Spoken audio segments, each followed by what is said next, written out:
Hey there, you are listening to episode number 3 of the Babe You've Got This podcast, where you receive mindset and business coaching that is designed for the everyday gal who has those big goals and big dreams and is craving that guidance, insight, and reaffirmation for creating that success in her life. So you're talking with Kim, or what should I say? Kim's talking to you. Oh my gosh. You can tell I'm such a pro at this. Episode number 3, getting better, right? Not. So I'm really excited to have you on the listening in today, because episode number 3, we're now starting to get into the nitty gritty of the coaching, of the content, of the info, of the lessons that I really wanted to just get out of my head and into your head, right? Using this system of a podcast. So I just want to give you a little reminder to please hit that subscribe button so you are then always in the loop when a new episode drops. You know, we're so grateful that we can give you this time and content for you to listen to today. And also, please remember to leave a heart-filled review and hit those 5 sparkly review stars. By this process, you are contributing to our bigger vision and impact of inspiring and helping women just like you grow their success and themselves and their mindset. So also, don't forget to leave your Instagram handle in the reviews in the comments, because we can then give you a shout out on our Instagram, which will be really cool. And also remembering that by you leaving these reviews, by you subscribing, you're really helping get this message out there, which I think is so important, because so many of us need to hear this, all this content. So episode number 3, what are we talking about today? I really wanted to share a moment, a time in my life that I experienced. We're in right now where it's October 2019. So this was June 2019. So what is that, like 4 months ago, 3-4 months ago? And I had a really profound moment. I can remember it so clearly. That really taught me a lot. I had a massive breakdown, which followed by a massive breakthrough, and it taught me so much to get myself into a space of clarity, focus, determination. And like, if you've listened to the first episode, you've learned a little bit about my story anyway. But I've been in business. I've been an entrepreneur, business owner for almost 6 years now. I've always been into health, mindset, wellness. I've either struggled from something, or I've been learning on how to break through, learn the tools and strategies to really amp up my life and how I deal with things. And it's in the 6 years that I've been in business, running my own online health and wellness business, is that I've learned all the lessons, all these lessons that I know every single one of us go through, need to hear, or need to just hear it in another way. That's like, oh my God, that makes so much sense. I experienced that too. Or that's what it meant. It wasn't the universe against me. It's actually the universe working for me and teaching me the skills I need to succeed. So what am I going to start with? So I just want to also disclaimer that I was thinking about how can I share all my lessons and my journeys, and I was thinking, could I do it chronologically or over the episodes? But I feel like I need to talk about what's relevant, what's been the most profound, or what's made a massive impact that's still impacting me right now. So throughout the episode, we'll go back to different times through my career, through my life, where I've learnt the lessons at the time. So if you're listening to this one, then you're probably meant to hear what we're talking about. So it's a little bit about the law of supply and demand. It's about, having the breakdown, having the breakthrough, getting the clarity to actually start making some steps, compounding some steps to create that success and having the right mindset. So let's start with the story. So, and as you know, one of the things that I massively suffered with throughout my adolescence and through the first half of my business was anxiety.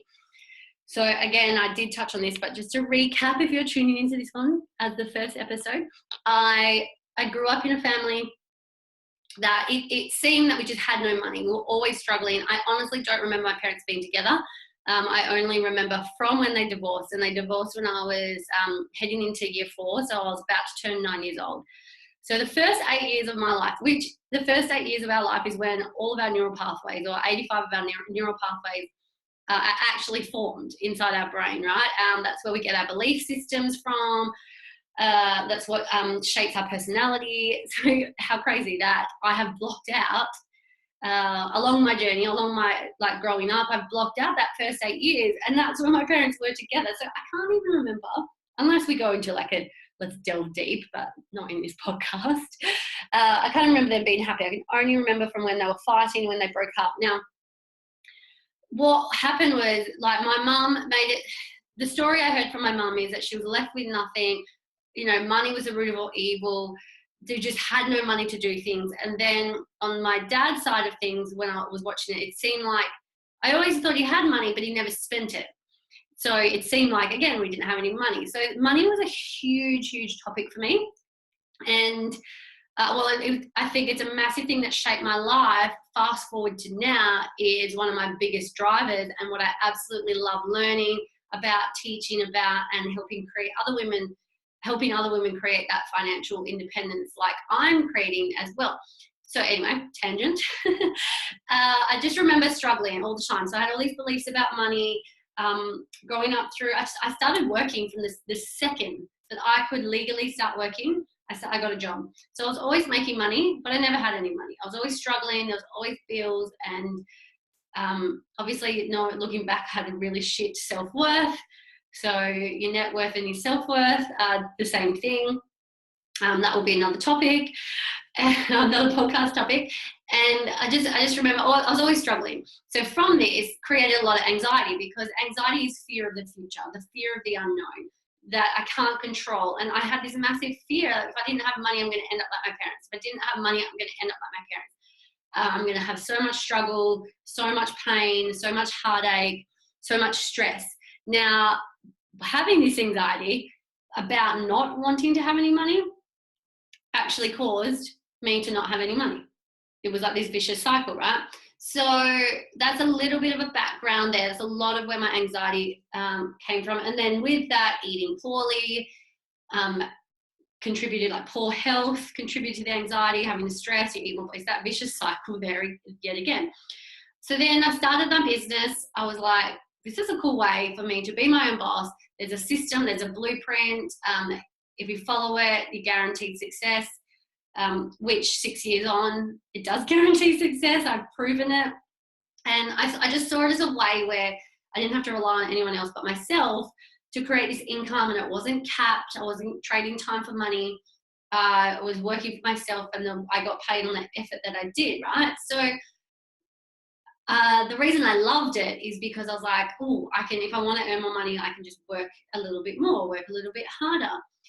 So throughout the first couple of years, I guess if you look back, the anxiety drove me to keep going, but it also was crippling me. It was still crippling me. I oozed the energy of anxiety. It was not attractive at all. I was not an attractive person energetically. My mindset was just not balanced, and it just was not healthy. Now, growing a business, especially the business that I'm a part of, we do a lot of personal development, because your business grows as you grow. At the end of the day, whether you're a traditional business owner, if you work online, whatever it might be, your business grows as you grow. Your business is a reflection of you. So I started doing the work. I started going to the seminars, doing the coaching. It was a slow and steady thing. And what I found is, as I grew the self-love, grew the confidence, understood more about myself, and my mindset got healthier, the anxiety started to disappear.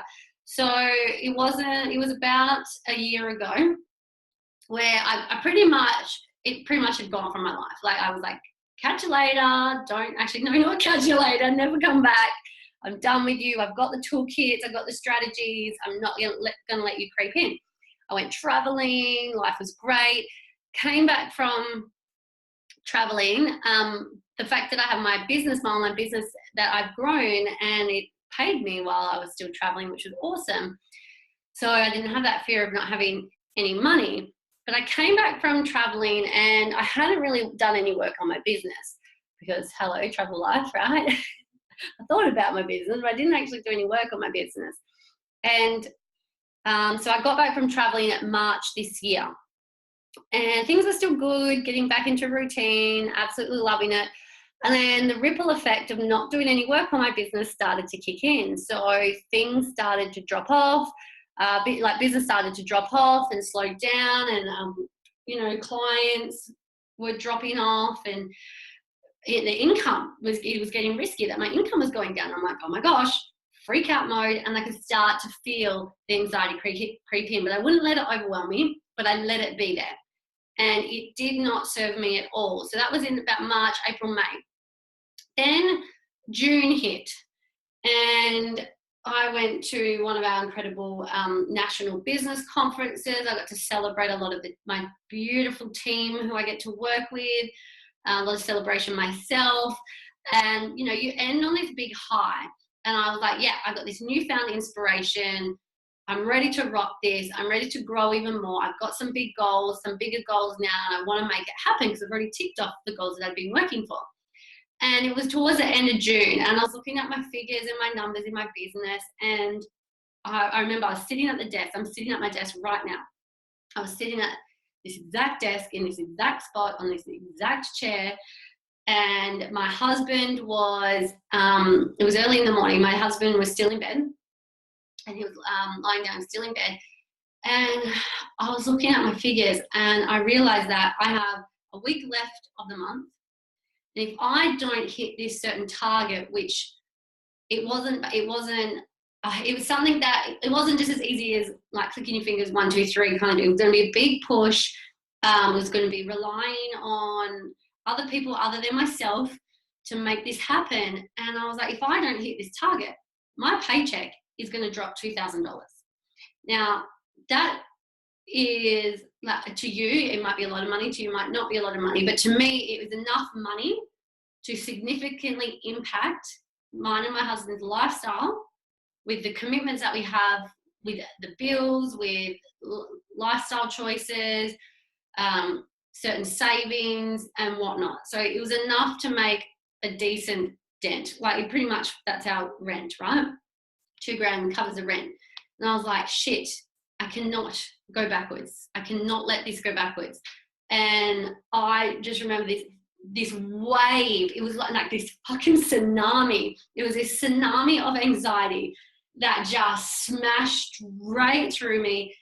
And I just freaked the fuck out. And I was like, oh my God, I can't do this. Is this for me?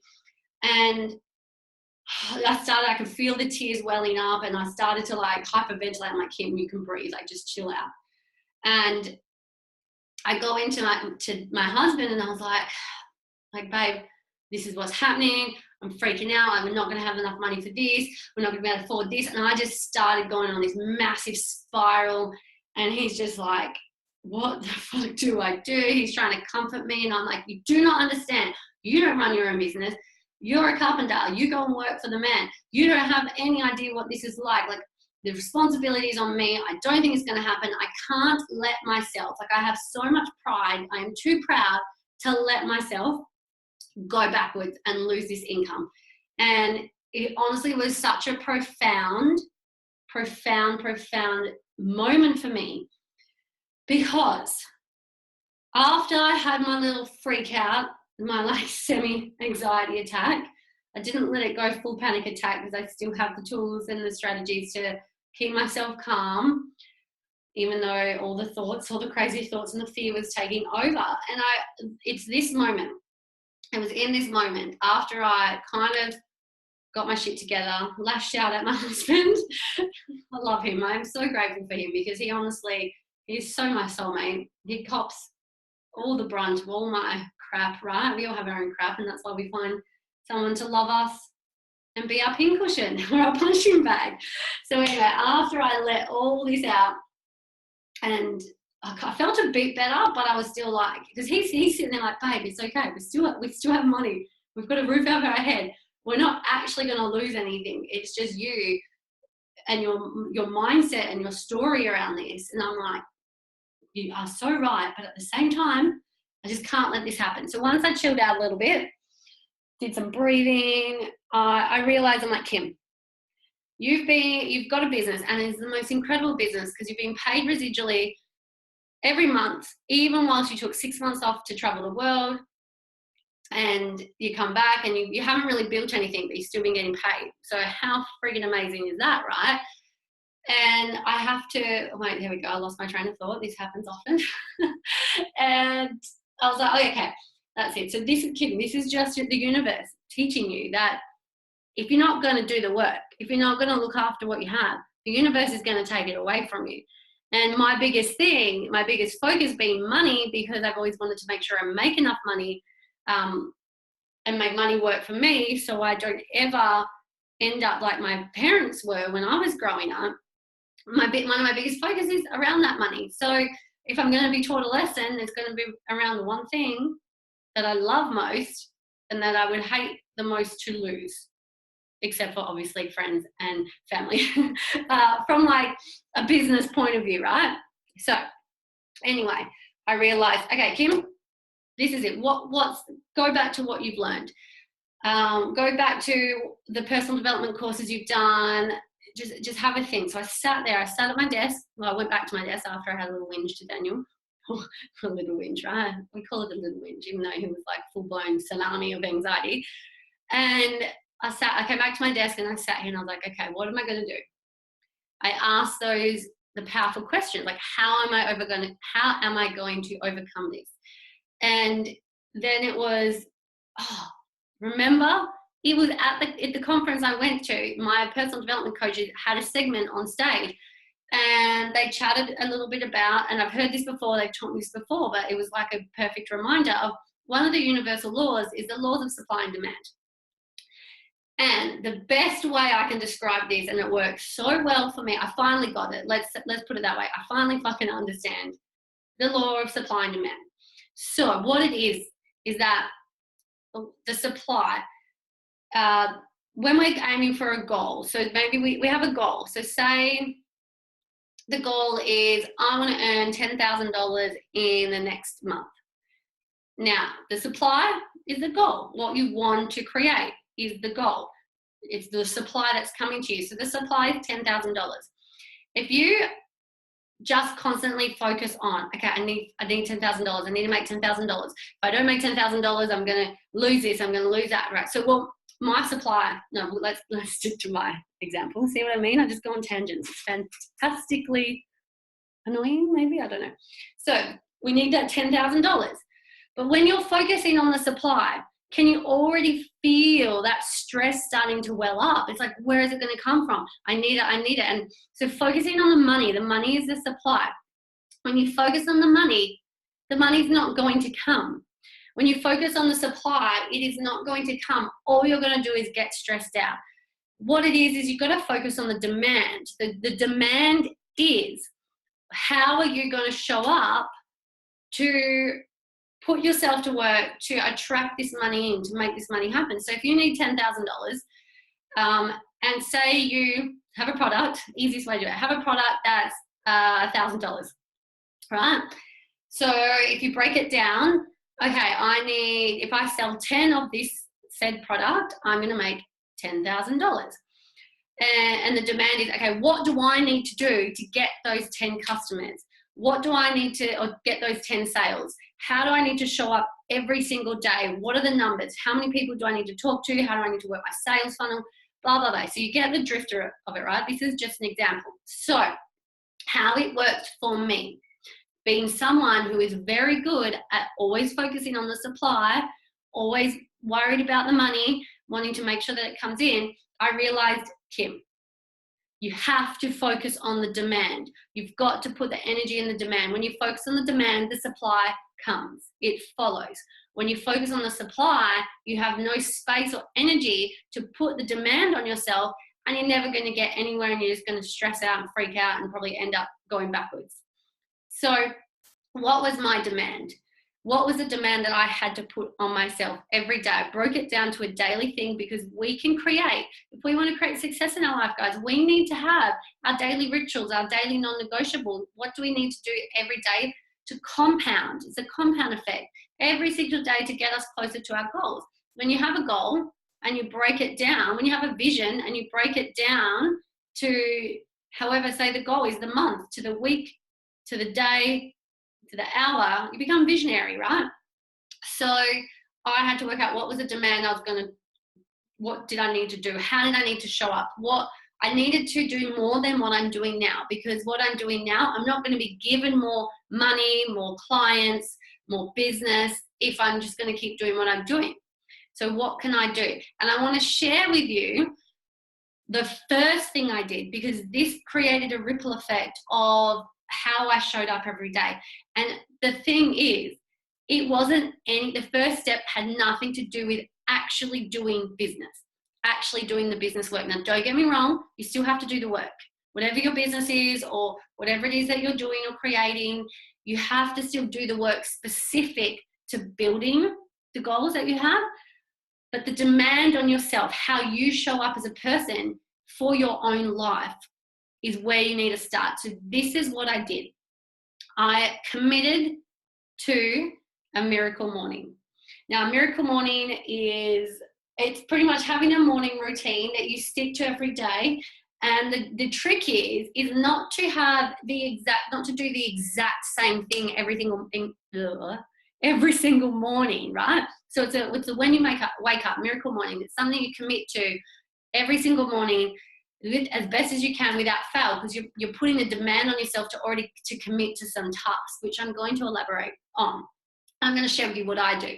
However, you can't do the exact same thing every day, because you become autopilot, you become immune to the challenge, how it might be challenging you and whatnot.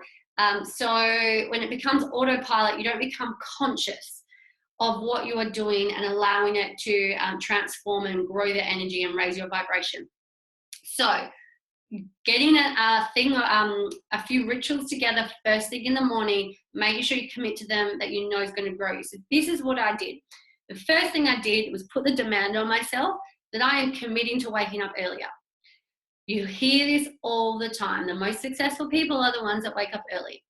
If you are not a mornings person, but you have big goals and dreams and you know you need to do some work to achieve them, I'm sorry to tell you, well, I'm not sorry to tell you, I'm never sorry to tell you, but you have to get up earlier. So you got to wake up early. Now, I committed to 5 a.m. wake ups. Now, it's been 4 months. I'm getting up in any time between 5 and 5:30 a.m. I'm not being ridiculously strict on myself, purely because I'm not getting up any later than 5:30. But look, I could be more strict, but this works for me. This really works for me. And it's if I be too strict, say I want to get up exactly 5 o'clock, and there's one morning where I just need to sleep a little bit. Well, my body feels better if I wake up at 5:15. And I do that, all I'm going to do is condemn myself and feel shit and put myself down. Like, Kim, you're not good enough. You didn't get up at 5. So you can't even start your day with that mindset. So give yourself a time. Now, the blessing that I have is I work for myself, so I can set my own work hours. If you have to get up early, or you have a set time that you get up anyway and you have a set routine already in the morning before you go to work, then you will have to commit to getting up at least half an hour, possibly an hour earlier. Now, at the end of the day, it's about you putting the demand on yourself. You can always get up a bit earlier and you can always go to bed a bit earlier. You can make it happen. If it means enough to you, you will make it happen. You control your life. You control what you do. If you say, I start work at 6 a.m., I get up at 5:30, I really need to sleep, I have no time to do anything else other than get dressed, brush my teeth, grab brekkie as I get out the door, or grab my coffee as I go out the door. You're literally allowing your employer or your boss to control how you run your life, which that's fine, because that's what we do. When we take on a job, we understand that. However, you can get up at 5 a.m. Your body can get used to it. It takes time and it's going to be hard at the start because it's out of the comfort zone. Putting the demand on yourself is pushing you outside your comfort zone. We know when you push outside your comfort zone, that's where the success and the growth lies. Anyway, back to what I did. So roughly a 5 a.m. wake up. Now, I give myself 2 hours in the morning to do my morning rituals because I've created a life where I have the time to do it. And that's between 5 and 7 or 5:30 and 7:30 a.m. I choose to put more time in because I have the time. If you don't have that long, then you don't have to do it as long as I do. Now, what I do, I read my mission statement. Side note, we will be doing an episode on the mission statement, so you'll learn all about that. It's literally my goals, how I want my life to be, what I'm working towards, the person who I am, and it takes me, mine at the moment takes me about 10 minutes to read. I make my cup of green tea, I sit down and I read my mission statement. It's declaring to the world why I'm here, what my mission is, what's my purpose.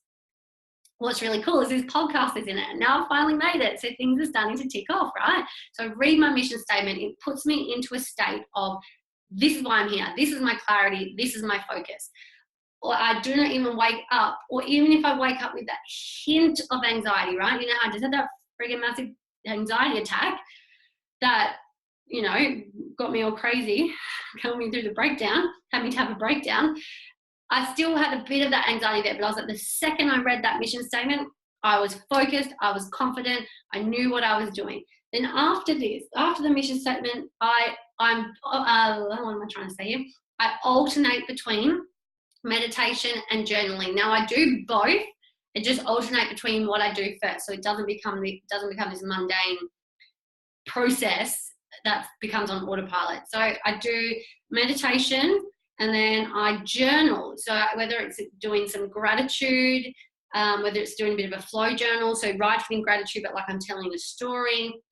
At the end of the day, guys, the perfect way is what works for you. And always writing in present tense. So if you're writing for some goals, you're writing how grateful you are that you've already achieved it, right? So I do a bit of this. Now, I do 20 to 30 minutes of meditation and I do 20 to 30 minutes of journaling. If you do not have the time, you can do a 2-minute, 3-minute, 5-minute, 10-minute meditation. You can journal. You can literally focus on 3 things that you're grateful for and really feel it. That's going to take you 5 to 10 minutes. Or you don't have to meditate. You can just do your journaling, or you can just do your meditation and focus on what you're grateful for and what your mission statement or your goals. Then I read a little bit of a book that I'm on. I rotate between reading hard copies and audio books. I'm about to transition back into audios just because summer's coming. I want to be able to get out more. I am going to be getting out more, doing lots of coast walks and whatnot, and I love to listen as I go.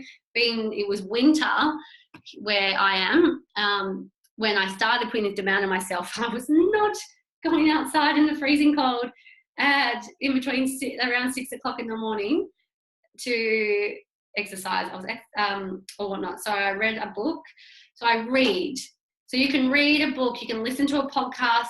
I just love doing this because it's flooding my blood with body with new information. Now, something you could do is if you need to drive to work, you put this into the drive to work, making your car a university, right? University on wheels. Okay, so after I read or listen to something, I exercise. I'm one of those lazy exercisers. I don't want to have to go to a gym. It's too much of I've got to drive there, drive back, got to put activewear on. I literally chuck on, sometimes I exercise in my pajamas, sometimes my undies, and sometimes in activewear. It really depends. If I'm going to go for a walk, obviously I'll put clothes on. Otherwise I exercise in my lounge room. I actually have filmed, side note, some exercise videos, 15 to 30 minutes, there's a variety of them, HIIT workouts with the Pilates Infusion Pilates Fusion. You can find them on my YouTube channel called Kim Kent. Also, these episodes will be up on there as well. So you can always go there and access them. There's free workouts, 15-minute ones. There's a 10-minute one. So there's no excuses. You can exercise, burn some calories, get your heart rate up, get the body moving for 10 minutes in your lounge room or from your bedroom or wherever it is you want to exercise. So do that. Okay. I forgot to breathe through all of that. I know I'm talking really fast, but as you know, I can talk and I don't want to talk for too long on this one. I don't want to go, hopefully we can keep this to about half an hour, possibly 40 minutes. So anyway, that's my morning ritual. If you need to re-listen, I'll recap. So mission statement, meditation, journaling, reading, exercise. So I try to incorporate all of those. I do the best I can. It's allowed to be flexible. And the trick is, do not condemn yourself if you oversleep or you take on something early one morning or maybe you have to cover a shift somewhere or whatever it might be. Just do something that's putting the demand on you. But the point is, I put the demand on myself. I put the demand onto Kim. You need to start your day like a millionaire. You need to start your day as if you actually fucking want to grow your business and hit your goals. That's the demand. That's when I drew the line in the sand and said, I've got to do this. And I can tell you now, from doing this, my business, I never lost that $2,000. My income actually grew. I hit the target I needed to. And my income and my business has been growing every single month in the last 4 months, and it hasn't grown in the last 12 months before that because I stopped working it, which is fine. It stayed stagnant, but it didn't go down or anything at all. But now I'm getting the growth because I'm showing up for myself. I'm putting the demand. I'm putting the demand on myself, and the supply is coming. More people want to work with me.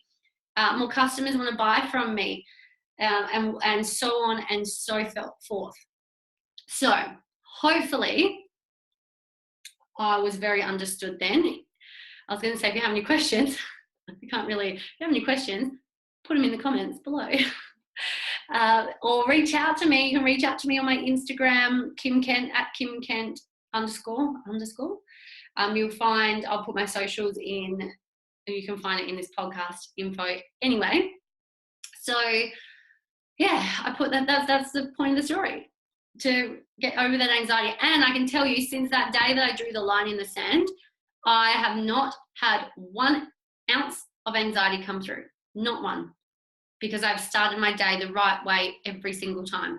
Without fail, I have showed up for myself. Now, it might seem like hard work, guys, but I can tell you what's hard. Hard is feeling anxious, waking up with so much fucking fear about failing or succeeding, or that you're hating your life or whatnot. Hard is waking up to a job you hate, but still going in because someone has to pay the bills. Something's got to put a roof over your head and put food in your mouth. But hard is waking up early for someone else and not for yourself. Hard is saying no to family occasions or best friend parties or celebrations or whatnot. Hard is saying, I can only go to work, I can only travel the world 4 weeks a year if I have enough holiday pay saved up. So you've got to choose your hard. And I can tell you, when you choose the hard, that puts a demand on yourself to step up and show up. That's when the fucking magic happens, guys. That's when the magic happens. I'm speaking from experience, and it's only been 4 months. Only been 4 months. Now, I did put the demand on myself growing the business up until this spot. Now, don't get me wrong. Demand is just going to work and not getting caught up on the outcome and the supply, just focusing on what do I need to do, how do I need to show up, how often do I need to do it to get the result I need, right? But it's if you feel like you're in that spot of maybe you're having a breakdown, maybe if you feel like nothing's fucking growing, no matter how hard I work and how hard I push, I just feel like I'm stuck, right? I'm stuck in the same space. If you're feeling like this, you need to step up. You need to put that demand on yourself. You have to, like, it's just how it works. This is a universal law. So I'm going to leave it with you there with that. Obviously, as we go through the next little episodes, I'm going to talk more about how I actually grow a business, the things I do to help with my mindset, all of that stuff. So the babe, you've got this. It's that reaffirmation, like, babe, you fucking got this. And this is what you can wake up first thing in the morning. Babe, you've got this. Tell it to yourself. Look at yourself in the mirror. Look at yourself in the eyes and tell yourself, babe, you've got this. And put that demand on yourself, because it's only going to pay back in dividends to you, and you are going to become attractive. You're going to be raising that vibration. Attractive meaning attracting in the things you need to reach those goals that you have, to create more success. And yeah, it's a ripple effect from there. It just compounds. People want to know, what are you doing? I want to be around you and whatnot. So I really, really hope you enjoyed that episode. I really hope it added a lot of value. I would love to know what you thought, what you resonated with the most. Please leave a review, because you've just heard this. You know that people need to hear this stuff. People can relate to the story. They can take away the tools and the strategies of what they need to do, what they can start doing, how they can start putting that demand on themselves every day. But the only way that that's going to happen is if you share this, take a screenshot, share it on Instagram, tag me. You'll get a reshare. You've got my personal Instagram, and then we have an at babe.you.this. Gosh, I'll put it in. It's in the podcast information anyway. But make sure you leave a review, subscribe, leave those shiny 5 stars, and share this. Just share this out there, because I just want to add as much value and educate as much as I can, and just help you grow. And yeah, I think that's it, guys. Tapping out. And I hope you have the most amazing rest of your day. I'm so grateful that you could be on here with me today, or whenever you're listening to this. And I will catch you on the next episode. All right. Peace out, homies.